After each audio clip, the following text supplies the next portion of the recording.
जय श्री कृष्ण, जय राधे राधे। गोवत्स द्वादशी का व्रत, यह त्योहार कार्तिक वदी द्वादशी को आता है। इस दिन गायों और बछड़ों की पूजा की जाती है। व्रत रखने वाले इस दिन सुबह स्नान आदि करके गाय और बछड़ों का पूजन करते हैं। फिर उनको आटे से लोआ बना करके खिलावें। इस दिन गाय का दूध, गेहूं की बनी वस्तुएं और भैंस बकरी का दूध और कटे फल नहीं खावें। इसके बाद गोवत्स द्वादशी की कहानी सुने और फिर ब्राह्मणों को फल दान में देवें और आशीर्वाद प्राप्त करें।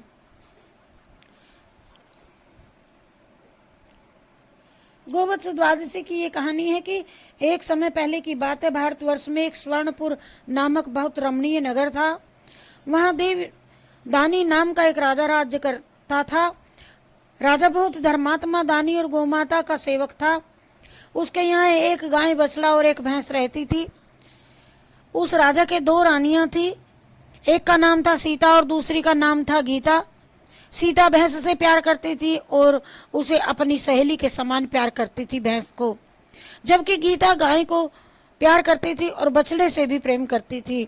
एक दिन भैंस सीता से कहने लगी, ए रानी, गाय का बछड़ा होने से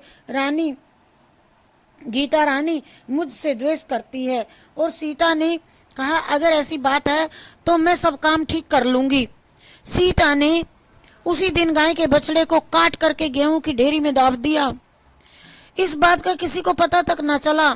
जब राजा खाना खाने लगा तो उसके महल में मांस की वर्षा होने लगी। चारों ओर महल में मांस ही मांस बरस गया। मांस और रक्त दिखाई देने लगा। जो खाना खा रहा था, वह जहाँ पर खाना खाते थे वह पाखाना बन गया। ये देख करके राजा बहुत चिंता में पड़ गया। और यह क्यों हो रहा है, ऐसा किस लिए हो रहा है। इसी समय आकाशवाणी हुई कि हे राजन, तेरी रानी सीता ने गाय के बछड़े को काट करके गेहूं की ढेरी में दबा दिया है, इस कारण यह सब हुआ है। यह सुनकर के राजा गुस्सा के मारे तिलमिला गया। उसी समय दोबारा फिर आकाशवाणी हुई कि हे राजन, कल गोवत्स द्वादशी है, अतः भैंस को शहर से बाहर निकाल करके तुम व्रत रख करके गाय और बछड़े को मन में विचार करके उन्हीं की पूजा करना। गाय भैंस का दूध और कटे फल नहीं खाना, साथ ही गेहूं की बनी कोई वस्तु भी मत खाना। तब तेरा पाप दूर हो जाएगा और बछड़ा भी जीवित हो जाएगा। जब गाय स्वयं को शाम को आई तो वह भी बछड़े के बिना बेचैन हुई। दूसरे दिन राजा ने वैसा ही किया।